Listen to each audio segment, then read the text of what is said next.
You're listening to the Digital Deep Dive, where we tackle the newest trends, strategies, and pain points shaping growth across the digital landscape. From Amazon and D2C to international expansion, join our host and e-commerce leaders across multiple industries for in-depth discussions on how to maximize your brands in the digital arena. Now, here's your host, Aaron Conant. Well, hello, everybody, and welcome back to the Digital Deep Dive podcast. I'm your host, Aaron Conant, and today is a longtime friend, multiple times a guest on the podcast here, Michael Zakkour from 5 New Digital. We go back a long time, and I thought this was really apropos given last week's episode with Stephen Moy, where we're talking about the differences in Gen Z, Gen Alpha, as they're coming up and how they engage with brands and how brands need to engage with them. And as if digital marketing wasn't hard enough already, and branding, we get to shift everything again. And so Michael's got some great insights here. But Michael, I'll kick it over to you if you want to, do a brief intro on yourself, 5 New Digital. Like, I know you have a lot of things going on. So thanks, number one, for your time today. But yeah, I'll kind of kick it over to you. Thanks, Aaron. Good to be back on the podcast. I don't know if this is the third or fourth time, and I think I was your first guest. I think I was the very first guest. Yeah, no, 100% you were. I think so. Boy, it's come a long way, and so congratulations to you. It's I know it's up there as one of the most popular podcasts out there dealing with tech and commerce, and so kudos to you, and thanks for having me back. Yeah, so I'm the founder and CEO of a company called 5 New Digital. We're a digital commerce, retail, and consumer lab. We work with brands, retailers, CPGs, manufacturers, and tech companies navigating the path to growth, whether you're selling B2C or B2B, and how to leverage digital assets, tools, technologies, data science, marketing best practices. We also have a large international expansion group.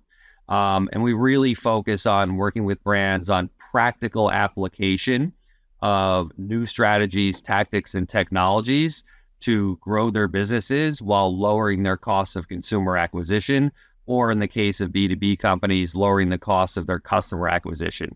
And that's certainly a problem that everybody is facing right now. And so that's a little bit of background. I'm also a managing director at a company called Sellside Group. We're an M&A firm.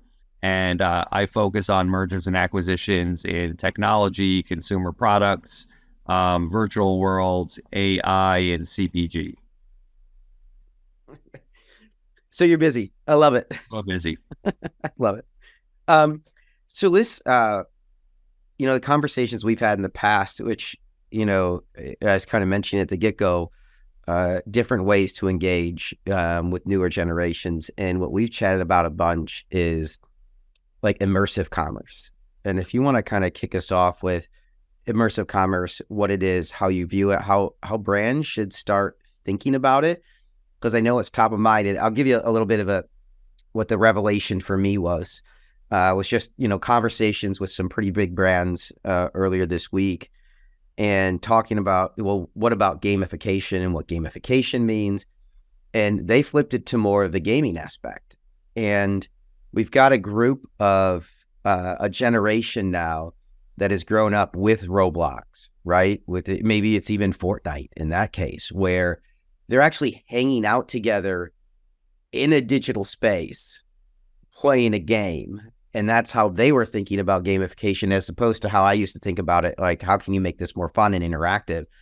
But what if you already have a game and you're getting it more fun and interactive and getting into that space as a whole? And that's where it clicked. Like, this is how brands need to think about it, which again, you're the perfect person because all of our conversations around the metaverse and what it looks like. So anyways, I'll kind of pause there. Yeah, well, I've got the perfect focus group for that subject. My son, actually today is his 14th birthday.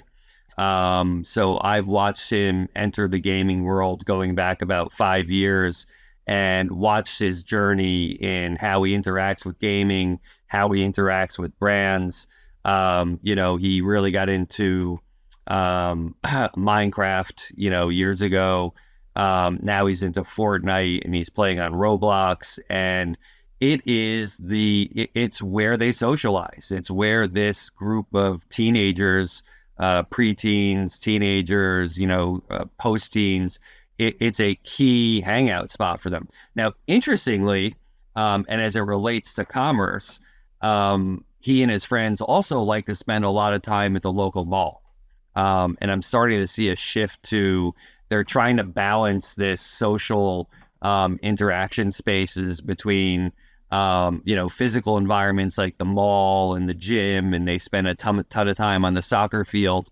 One thing that has definitely become apparent is that Snapchat is just zooming past everybody right now. They're really, this cohort spending, and if you look at the charts and the graphs, monthly active users for Snapchat and number of interactions have absolutely blown past every other social site for that cohort. So, and it's interesting, your last podcast focusing on how Gen Z and Gen Alpha are kind of coming into the world of consumerism. And I think it's that blend of, again, just using my son as an example. You talk about brand loyal. He is a Nike obsessive. Nike hats, Nike shirts, Nike shoes, Nike underwear, Nike soccer gear. He plays travel soccer. Nike, the tech line, he's obsessed with. And there is a direct correlation between his socialization through digital formats, the games he plays, and how well Nike reaches that audience through those mediums. So definitely a correlation there. Another thing I was told, I've been talking to a few brands as well about how they're approaching social these days. And someone just yesterday told me, I was asking them about, what their follower numbers look like across various platforms. And I was told they're not measuring or caring about the number of followers anymore, because among the teenage set, following is not cool anymore. It's sharing. So they're going to go on your Instagram account or your Snapchat or wherever you're putting that out there. And the value is not just in the follower numbers, it's actually in the share. And so if you look at how they're operating through Snapchat and the other social platforms and TikTok, there's very little following and tons of sharing. So I just think some practical advice for brands and merchandisers and sellers is focus less on creating follows and focus more on how do you create shares. So yeah, that's just a little bit of, what I'm seeing out there. And I know you have four kids all in that teen world as well. And I don't know if you're seeing the same thing with your kind of your own home focus group. Yeah, I am. It's a new KPI to follow, and that's what it is. Yeah, and I totally agree. What's really unique is that they just have different places to go. Right now, the mall, totally get it, right? And that, in my mind, is, okay, I want to get outside of the house, and I want to go to someplace. I mean, I'm in Michigan, right? I want to go to someplace that's warm, in the wintertime. But what's really unique is, they will leave a setting, like they're all in volleyball. So they'll leave a volleyball practice, and sometimes rather than going and hanging out together, they coordinate going to play, like my youngest, a game of Fortnite. Yeah. Right? Yeah. It's like, you could just invite your friends over, but not all of them can make it over. So they think of, it's almost this inclusivity of, like, there's 5 of us, we all like to play together, and only 3 of it can make it. And in the old times, we'd be like, all right, sorry, hey, no big deal. But now they understand, like, not just the fear of missing out, but the fear of being left out, right, is the other side of it, which is they're looking at it, and now there's a concern around people around them. And so if we can't all do it together, we're going to go find an activity that we can do together. And just knowing that they're doing that, and the opportunity for brands to then start entering these spaces. And I totally agree. A lot of people say, oh, just people love Nike. People love Nike because they're everywhere, right? And they get exposed to it. Yeah, they've got good products, but a lot of it is the marketing and the presence that they have. That's almost it's such a non-intrusive way of popping up wherever people are at. Yeah, That's what struck me. absolutely, 100%. You nailed it. And it's not just anecdotal from what I'm seeing. We're studying this. We're working with our brands on studying this, working with our clients on this, doing our independent research. And what we're starting to see is actually a mashup of the physical and digital interaction, where three of them will come to somebody's house, but they're all going to whip out their phone and then maybe play Fortnite sitting around in the same room with three or four other people who are not in the room together. And so, I think there's this definite change and it's something, God, we've been talking about, right, for how many years? Like, from a commerce point of view, Aaron, we've been talking for years about the new retail, the complete integration of online, offline technology, content, and supply chain to create an commercial and social and technological ecosystem. And we've thought about it from, how does a brand or a retailer put that together? But it's almost been this from the ground up revolution of this is how people are interacting. They're doing their own integration of online, offline content and commerce, right? And so I think that's a great segue into, what I really want to focus a little bit on today. You opened up with, let's talk a little bit about immersive commerce, Yes. and Please. How immersive commerce and what it is, why it's important, and why every brand, retailer, CPG, manufacturer, and tech company out there should be aware of it. So, to kind of summarize, what we've been seeing over the last few years is, if you kind of take the outlier spike in the increase of e-commerce during the COVID period out of the equation, in most cases, e-commerce for a lot of companies is either flat or it's deflating, or if it's growing at a loss. We'll lose a dollar on every sale, but we'll make it up in volume, right? And we're seeing a lot of that now. And so there's this, a little bit of a depression in the online, offline, buying commerce paradigm right now. Part of the way we see it is a major problem is that the experience of buying online has not changed much in the last 6 to 10 years, right? Whether you open your phone or your laptop, it's still largely a two-dimensional, flat screen, non-immersive, non-interactive, scroll, click, look, scroll, click, read, buying experience. That's not shopping. That's not fun. That's not discovery. And that's not social. And so if we tie it back to what we were just talking about, whether we're talking about 14-year-olds or 30-year-olds or 50-year-olds, I think one of the lessons coming out of COVID is we are still social creatures and we desire human interaction, human touch, our presence. We are not living fully realized human lives without interaction. None of us can live in isolation. It's why people go insane when they're put in isolation in prison, right? And so I think that is where we're going with digital commerce, right? The numbers are flat in part because of inflation and macroeconomics, but if we take the experience, that's the real issue, right? And so immersive commerce is what we see as the evolution of e-commerce. E-commerce has been the same for 25 years.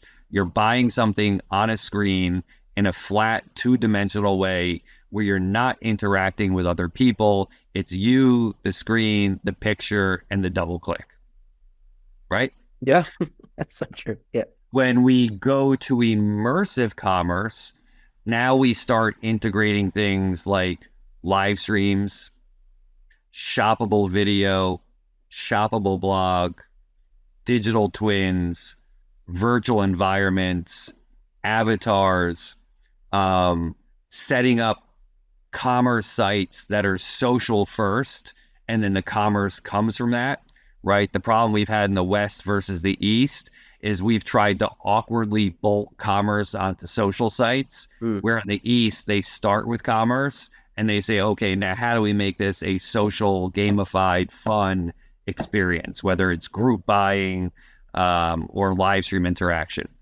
And so what we're seeing and what we're doing out in the field today is working with our clients to shift and add on all of the elements that will move you from static 2D boring digital shopping to 3D dynamic, immersive, experiential digital shopping. And that's the core of the concept behind immersive commerce. Now, immersive commerce doesn't supersede everything that paid media isn't important anymore, or a lot of the strategies and tactics and optimizations and what you're doing on social. It's not a complete replacement. But if you're going to have a chance to survive into the future, and you're not adding immersive commerce, you're going to have a very hard time growing, staying relevant, and more importantly, making margin and profitability. Yeah, I totally agree. And I think also that we're going to have brands that jump in early and they get the disproportionate wins. Because, I'm all for trial and error, testing and learning nonstop. And the brands that are still open to that and are trying it, even as things are slowing down a little bit, budgets are getting tightened. You have to get a lot more strategic with what you're doing. And you can't just do the same old, right? I do believe in, back to the basics and getting all the basics in place.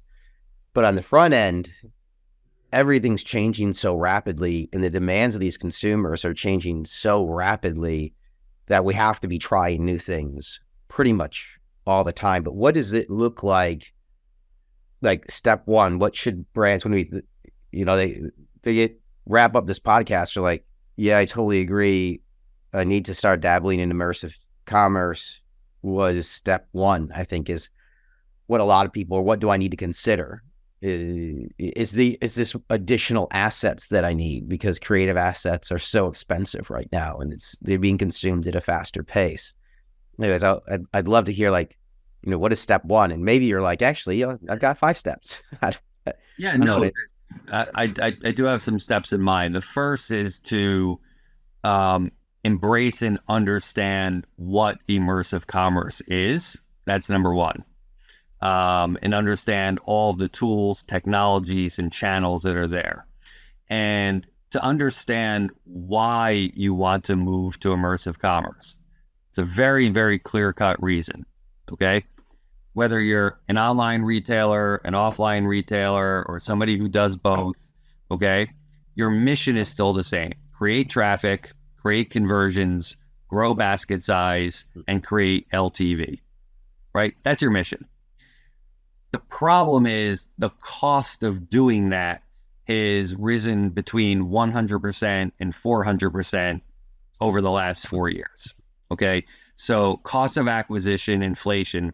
I'll tell you this, not only with my work at Sell-Side Group and M&A, but I also work with Tompkins Ventures as an investor, and I'm an investor in early stage and growth companies. And I will tell you right now, I did a survey of PE firms and investors and family offices a couple months ago, and the number one takeaway is none of them want to put their money into brands, consumer product companies, and D2Cs, right? If you talk to anybody in that world that's trying to raise capital in that world, they're all going to tell you they're having an awful time of it. And the number one reason they're given, the investors are saying this, because the cost of acquisition right now is so high, no brand can show me a clear path to profitability.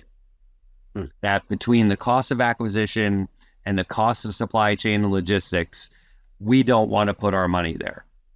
Where they are putting their money is into companies who can show a path to lowered cost of acquisition and a path to profitability because they're doing something different.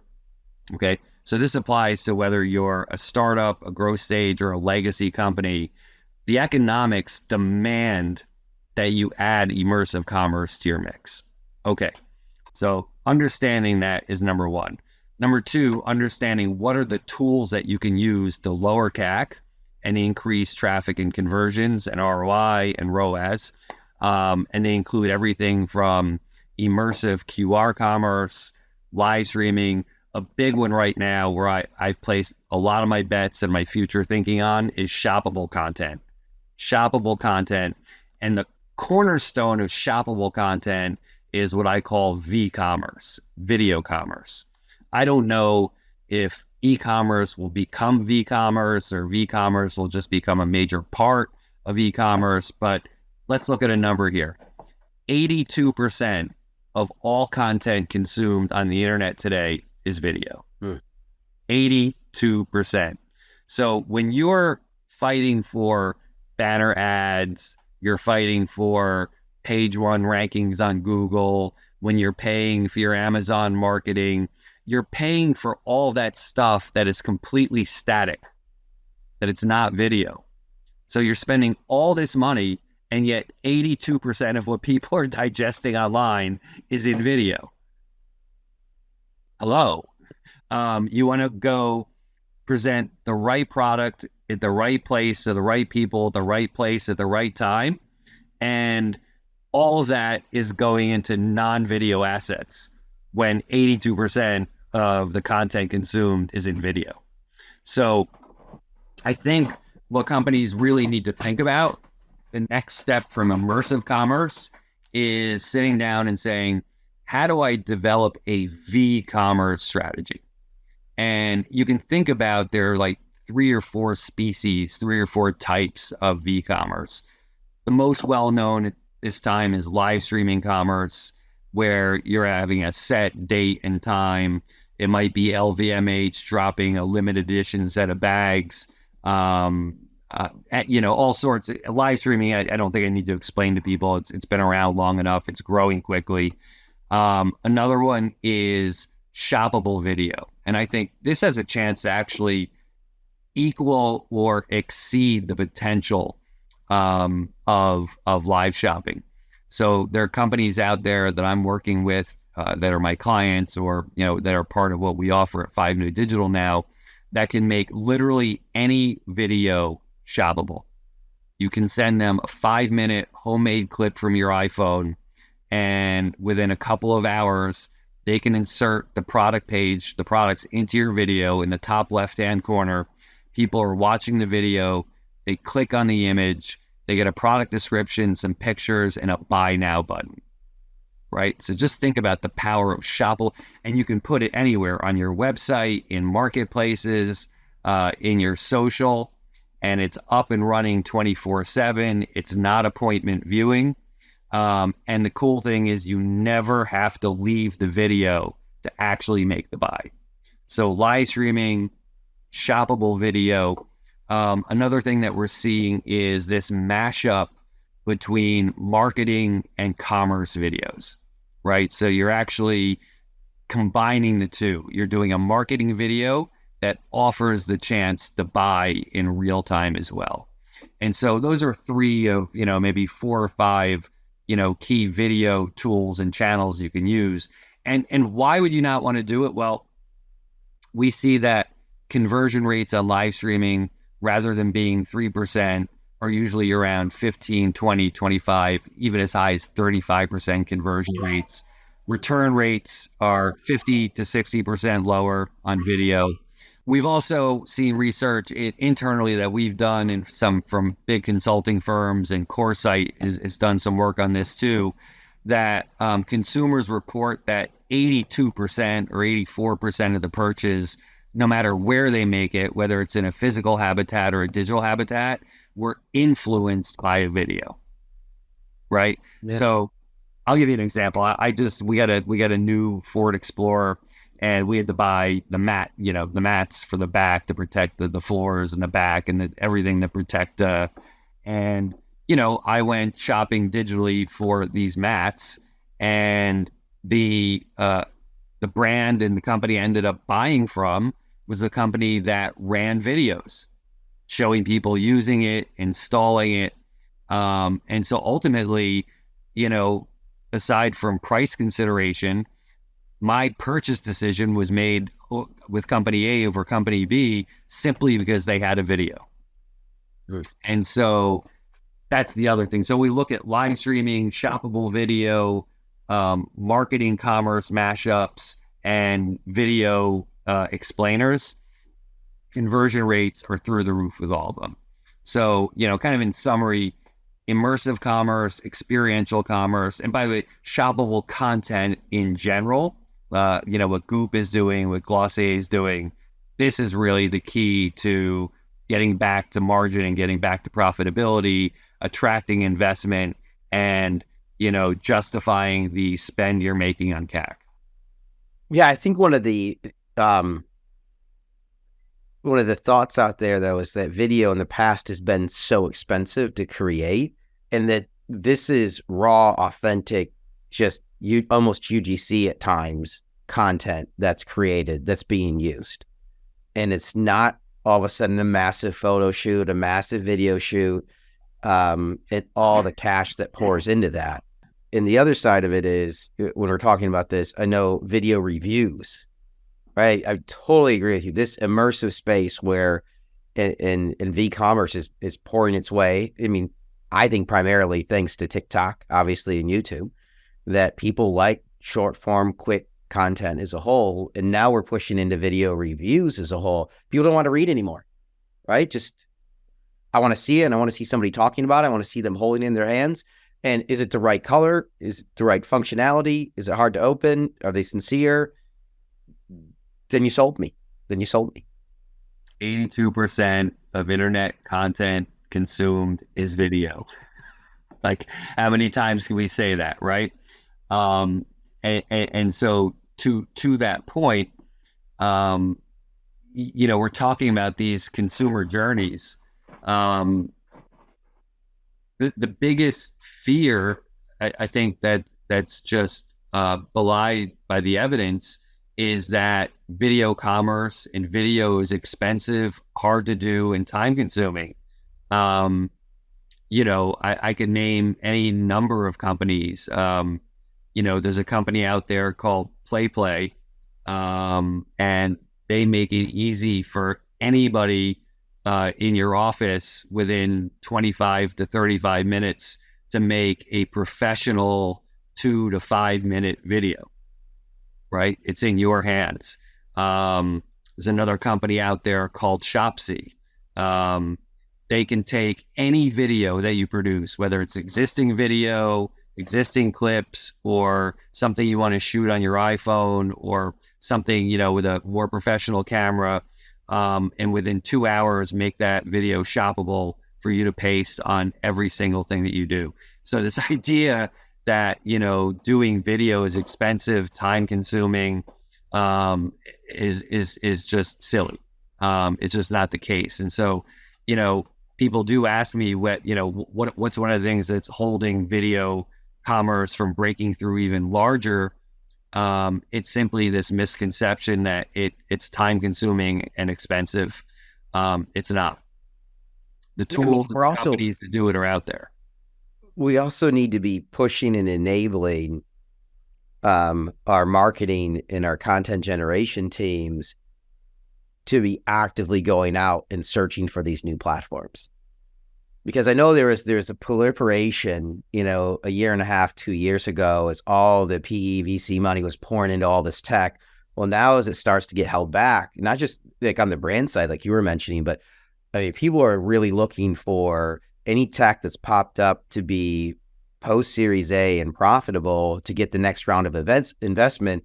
We're seeing a lot of the players who aren't going to make it fall away, and then the people who are going to make it got really great tech. They're either being consolidated or they're growing, and you're going to get a lot more hits than misses that you've gotten over the past few years, and you have to be going out and trying them, right? The tech is there. It's healthy to see that consolidation with these tech companies and the takeovers, and very healthy. I mean, there's another company I like that I'm working with called Loop AI. Again, they make it incredibly easy to do live streaming, at a very low cost. I could go down the list, but I just know the tools, the companies, the technologies are there to do this. Another company I love is Flowcode. They're the company that does QR commerce, QR marketing better than I think anybody out there. To do Flowcode, campaigns, incredibly powerful. And so it's just, a matter of like, coming back to the steps of, understanding what is immersive and experiential commerce, understanding who the players are out there that can make it easy and low cost to do it for you, setting up a video commerce strategy and saying, now, how do we integrate that with the traditional stuff that we're doing that we have to keep doing? We still need to kind of pay the piper at Amazon, and we still need to do paid and work on optimization and organic. I'm not saying this is a complete replacement, but if you just stick with the plan you have now, the trend line is clear. The CAC is too high, the logistics are too high, the tech costs are too high, and, you're going to see a smaller and smaller and smaller group of online sellers be margin, positive and profitable. And that's going to hurt everybody. And so this applies to the big guys as well as the startups. Embrace it now, explore it. Yeah. I on the flip side, it's one more thing for the marketing teams, right? And that's what's tough. I mean, that's why people like you come in, right? I mean, that's the reality, is as this middle layer has been kind of carved out right now and everybody's overworked. It's why you have a thriving business, right? Is listen, you're able to step in and say, hey, by the way, this is the new way that you should be thinking about doing things. And here's all the tools and the assessment around how it gets done. And people just need it. Yeah. And there is no maybe group of executives, professionals that I have more sympathy for right now than CMOs and marketing teams.